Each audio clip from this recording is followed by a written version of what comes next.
لله نحمده ونستعينه ونستغفره ونؤمن به ونتوكل عليه ونعوذ بالله من شرور أنفسنا ومن سيئات أعمالنا من يهده الله فلا مضل له ومن يضلل فلا هادي له ونشهد أن لا إله إلا الله وحده لا شريك له لا شريك له لا ند له لا ضد له لا مثال له لا مثيل له ونشهد أن سيدنا ونبينا وشفيعنا وحبيبنا ومولانا محمدا عبده ورسوله أما بعد فأعوذ بالله من الشيطان الرجيم بسم الله الرحمن الرحيم ولتكن منكم أمة يدعون إلى الخير ويأمرون بالمعروف وينهون عن المنكر صدق الله مولانا العظيم وصدق رسوله النبي الكريم ونحن على ذلك لمن الشاهدين والشاكرين والحمد لله رب العالمين. مولائے کل خیر الرسل دانائے سبل افضل الانبیاء والمرسلین حضرت محمد مصطفیٰ صلی اللہ تعالی علیہ وسلم کی بارگاہ میں درود و سلام عرض کریں.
اگر کسی کا ہیرو سیاسی میدان کا ہیرو ہے تو اس کے ذکر سے سیاست کو فائدہ پہنچ سکتا ہے.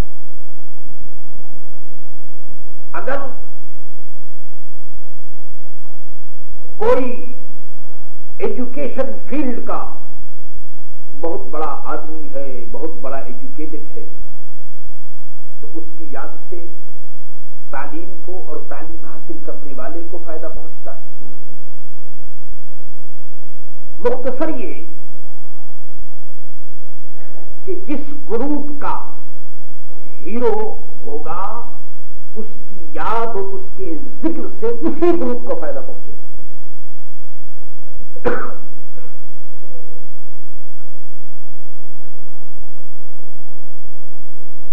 اولیاء کاملی بزرگان دین اللہ کے نیک اور مقدس بندے, ان کے ذکر سے, ان کی یاد سے صرف یہ فائدہ نہیں کہ ہم نے ان کو یاد کر لیا اور ہمارے یاد کرنے سے ان کا ذکر ہو گیا، یہ کوئی بات نہیں. ہم اللہ کے نیک بندوں کا ذکر کریں یا نہ کریں، ہم انہیں یاد کریں یا نہ کریں، اس سے کوئی فرق نہیں پڑتا.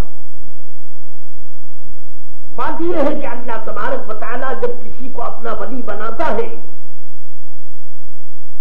اور جب کسی کو ولایت کی اسٹیج پر پہنچاتا ہے تو اس کا ذکر اس زمین پر بھی ہوتا ہے اور آسمان پر بھی، دونوں جہان میں اس کا ذکر ہوتا ہے.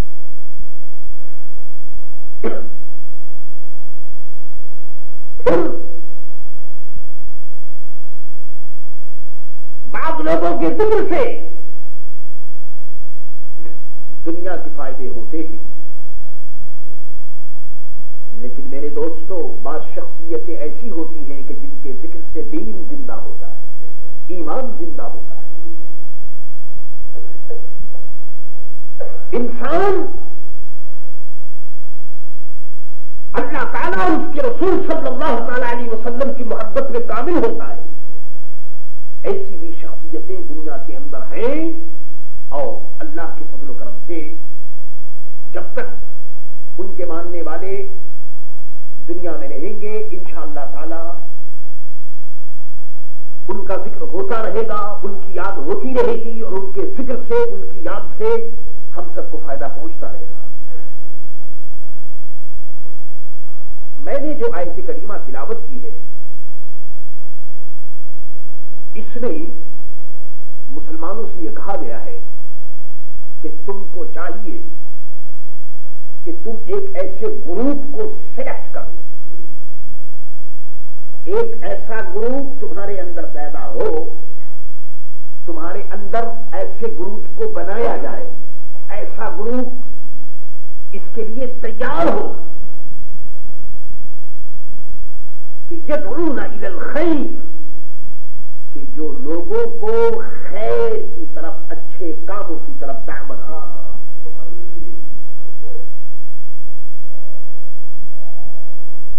اور تو اچھے کاموں کی طرف دعوت دے یعنی اچھے کام کا وہ یأمرون بالمعروف ہے، وہ نیکی کا حکم کرے اور برائی سے، شریعت کے خلاف جو باتیں ہیں ان سے وہ روکے. یہ قرآن کریم کی سلیکشن ہے. قرآن کریم ہمیں اس دنیا میں دین اور اسلام کو قائم رکھنے کے لیے ایک صحیح طریقہ ارشاد فرما رہا ہے. اس گروپ میں جو لوگ لیڈنگ پرسنالٹی اور رہبری کی شان رکھتے ہیں، جو لوگ اس گروپ میں راہبر ہیں،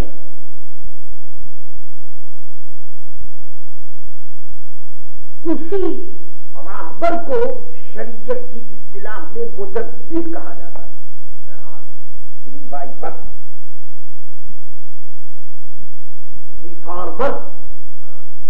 ریفارمر یعنی اچھے کاموں کی طرف جو بلانے والی جماعت ہوتی ہے اور بری باتوں سے جو جماعت روکتی ہے، اس جماعت میں اس گروپ کا جو لیڈر ہوتا ہے، اس گروپ کا جو راہبر ہوتا ہے، اس کو شریعت کی زبان میں ریفارمر مجدد کہا جاتا ہے. یہ اسلام کا معجزہ ہے اور حضرت محمد مصطفیٰ صلی اللہ تعالی علیہ وسلم کا زندہ معجزہ اور زندہ کمال ہے کہ سرکار دو عالم صلی اللہ تعالی علیہ وسلم کے دنیا سے تشریف لے جانے کے بعد جب آپ ہماری ظاہری آنکھوں سے پردہ فرما گئے تو اللہ تعالیٰ نے اس دین کو باقی رکھنے کے لیے ہر سینچری کے شروع میں اس نے ایک مجدد کو بھیجا تاکہ 100 سال میں دین میں اگر کوئی خرابی پیدا ہو گئی، دنیا داروں نے اگر دین میں کچھ مکسچر اگر کر دیا ہے، یا کسی سنت کو اگر گم کر دیا گیا یا چھپا دیا گیا، تو وہ جو ریفارمر ہوتا ہے ہر 100 سال کے شروع میں وہ آن کر کے دین کو صاف کر دیتا ہے، حلال حرام، جائز ناجائز، سنت بدعت، ہر چیز کو وہ سورج کی طرح دنیا کے سامنے پیش کر دیتا ہے۔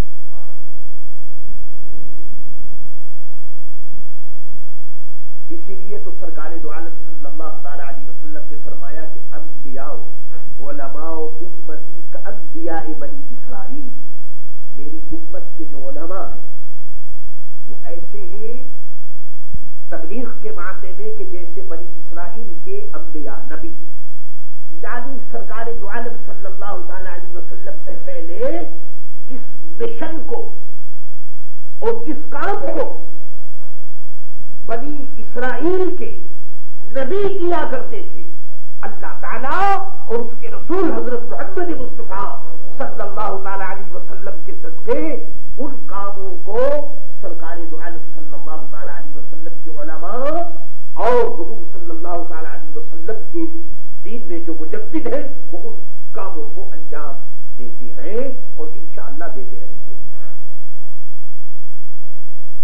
مجدد کا مشن کیا ہوتا ہے اور وہ کیا کام اس کا ہوتا ہے، یہ میں آپ کو بتانا چاہتا ہوں۔ پوری توجہ سے سنیے، واز تو آپ لوگ سنتے ہی رہتے ہیں، وازوں کی آج کل کوئی کمی نہیں، صبح سے شام تک واز ہوتے ہیں، سبھی لوگ پڑھے لکھے ہیں۔ چند مخصوص بات جس کا تعلق اعلیٰ حضرت کی ذات سے ہے میں آپ کے سامنے عرض کر رہا ہوں۔ ویسے تو آپ جانتے ہیں کہ میں اعلیٰ حضرت رضی اللہ تعالیٰ عنہ کے در کا ایک ادنا کتا ہوں، اور صرف میں ہی نہیں بلکہ اس زمانے کا ہر سنی جو سنیت کا دعویٰ کرتا ہے اعلیٰ حضرت کی غلامی کے علاوہ اس کے لیے کوئی راستہ نہیں۔ جو بھی سنی ہوگا، چاہے وہ ماریشس کا ہو، ہندوستان کا ہو، پاکستان کا ہو، چاہے وہ عربستان کا ہو، چاہے وہ ترکستان کا ہو، چاہے وہ افغانستان کا ہو، کہیں بھی ہو، جب آپ دیکھیں کہ اعلیٰ حضرت کا نام اس کی زبان پر ہے، گواہی دے دیجیے کہ یہ کامل ایمان ہے اور صحیح العقیدہ۔ اعلیٰ حضرت کوئی مولوی نہیں تھے خالی، وہ کوئی بہت بڑے عالم خالی نہیں تھے، یا وہ کسی ایک جماعت کے پیر نہیں تھے۔ میرے دوستو، وہ امام اہل سنت ہیں اور اس زمانے کے مجدد ہیں، مجدد۔ اس لیے میں یہ چاہتا ہوں کہ جو ریفارمر ہوتا ہے، مجدد ہوتا ہے، اس کی کیا شان ہے، اس کے متعلق کچھ باتیں عرض کروں میں آپ کے ساتھ۔ اس سلسلے میں ایک حدیث پیش کرتا ہوں۔ سب سے پہلے سرکار دو عالم حضرت محمد مصطفیٰ صلی اللہ تعالی علیہ وسلم کا ارشاد ہے، آقا نامدار سرکار ابد قرار حضرت محمد مصطفیٰ صلی اللہ تعالی علیہ وسلم نے ارشاد فرمایا کہ ان اللہ یبعث لهذه الامت، اللہ تبارک و تعالی بھیجتا ہے اس امت کے علی رافع کل مئت سنۃ، ہر سینچری کے شروع میں اللہ تعالیٰ بھیجتا ہے جس کو من یجدد لہا امر دینہا، ایک ایسے شخص کو بھیجتا ہے جو اس کے دین کو ریفارم کر دے۔ دین کے اندر اگر کسی قسم کی کوئی خرابی اگر پیدا ہو گئی ہے اور پیدا کر دی گئی ہے، لوگوں نے دین کو غلط باتیں اگر دین میں ملا دی ہے، تو وہ مجدد ہوتا ہے جو آن کر کے کتاب اور سنت کے مطابق دین کا صحیح راستہ بتاتا ہے، اور سنت مصطفیہ اگر ختم ہو جائے تو مجدد آن کر کے پیارے نبی حضرت محمد مصطفیٰ صلی اللہ تعالی علیہ وسلم کی سنت کو ظاہر کرتا ہے۔ یہ حدیث سنی آپ نے۔ اس سلسلے میں ارشاد فرمایا کہ مجدد کے لیے یہ بھی ہے کہ وہ سینچری شروع ہونے سے پہلے ہی وہ مشہور ہو جائے. سینچری شروع ہونے سے پہلے ہی اس کی شہرت آسمان تک پہنچ جائے اور سینچری شروع ہونے کے بعد وہ دین کا ایسا کام اور ایسا کارنامہ انجام دے کہ جس سے پورا زمانہ اس سے فائدہ حاصل کرے. اور سینچری کے بڑے بڑے علماء، مشائخ، قطب، اولیاء کاملین اپنی عقیدت مندی کا سر ان کے سامنے جھکا، یعنی کتاب و سنت کی باتوں کو زندہ کر دے، اس کو کہتے ہیں مجدد.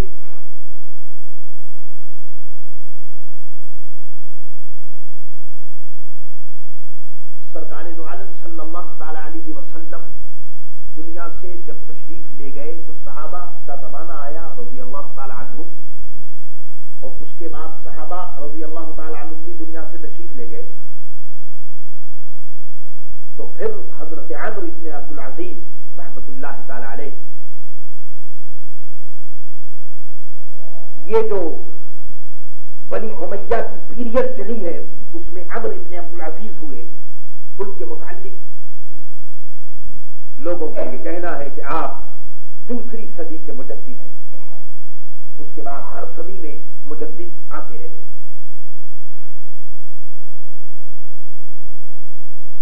میں اس وقت تمام مجددین کی لسٹ میں آپ کے سامنے نہیں پیش کرنا چاہتا. میں یہ بتانا چاہتا ہوں کہ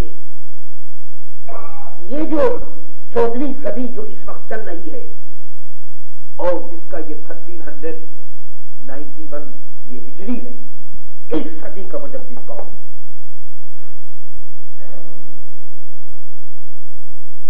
میرے دوستو، آپ جانتے ہیں رات دن میں یہ کہتا چلا رہا ہوں، 6 سال ہو گئے کہتے ہوئے.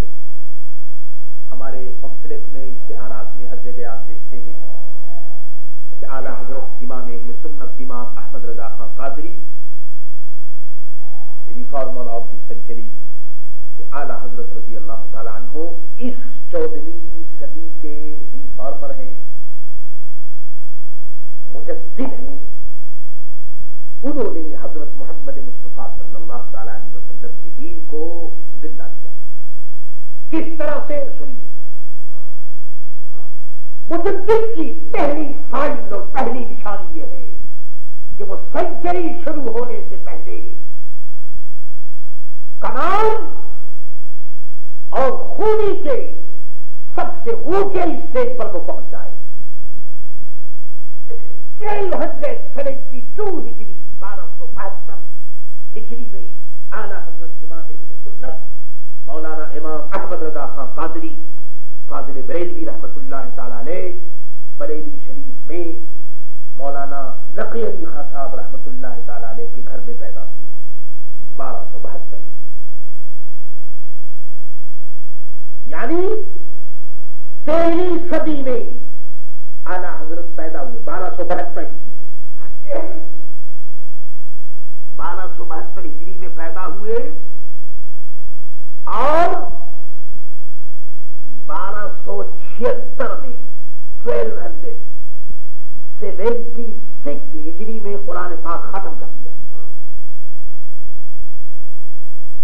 اندازہ کیجئے 4 سال کا بچہ تو یہاں ماں کے گود میں ہوتا ہے، اس کو تو کھانے کا بھی شعور نہیں ہوتا، وہ تو دودھ پیتا ہے. 4 سال کا بچہ، 4 سال کے بچے تو یہاں کتاب بھی نہیں شروع کرتے. ہمارے بچے الف بے بھی شروع کرنے کی نوبت نہیں آتی، تو وہاں 4 سال کی عمر میں قرآن پاک ختم کر دیا. میرے دوستو، ایک مجدد کامل کی علامت یہ بھی ہے کہ اللہ تبارک و تعالیٰ اس کے ذریعے سے ایسے کام کو ظاہر کر دے کہ جن کاموں کا بظاہر ہونا مشکل معلوم ہو. اس کے بعد کیا ہوا؟ اندازہ کیجیے. اللہ اکبر.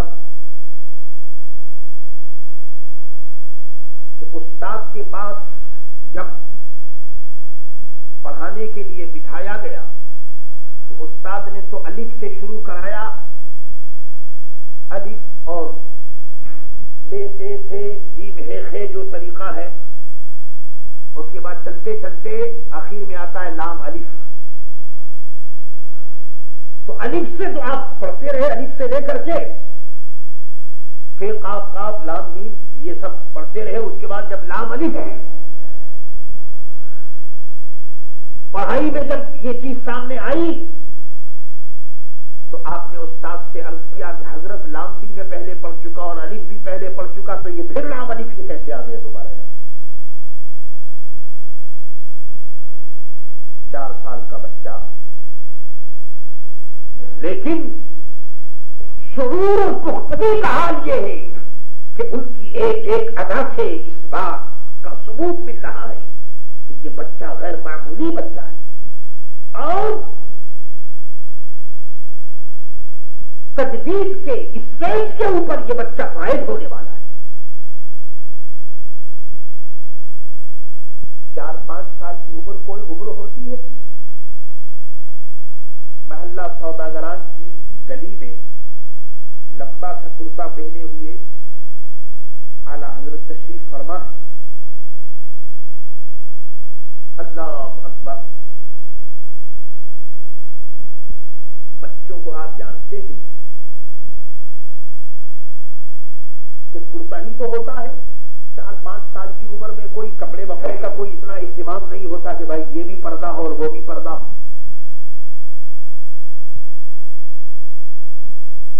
چھوٹی سی عمر ہے، ایک عورت سامنے سے گزری تو اعلی حضرت نے فوراً وہ کرتا شریف اٹھا کر کے اور اپنی آنکھوں کو چھپا دیا. 4 سال کی عمر ہے. اس عورت نے پوچھا کہ میاں صاحب آپ عجیب ہیں، آپ نے یہ کرتے سے آپ نے منہ کیوں چھپا لیا؟ تو ارشاد فرمایا کہ میں نے منہ کو اس لیے چھپا دیا کہ سب سے پہلے انسان کی نظر بدلتی ہے، جب نظر بدلتی ہے تو دل بدلتا ہے، جب دل بدلتا ہے تو نیت خراب ہوتی ہے، جب نیت خراب ہوتی ہے تو آدمی گناہوں کے کام میں مشغول ہوتا ہے. اندازہ کیجیے یہ سب اس چھوٹی سی عمر میں یہ تمام کام ہو رہے ہیں. 1280 میں آپ نے ان کتابوں پر نوٹس لکھے جو کتاب آج کل کے مولانا صاحبان جو مولانا ہوتے ہیں سب نہیں، بعض جو بہت تیز اسٹوڈنٹ ہو، فاسٹ ہو، ایسے اسٹوڈنٹ کو، سب کو نہیں، کچھ جو لاسٹ اسٹیج میں جو کتاب پڑھتے ہیں اعلی حضرت نے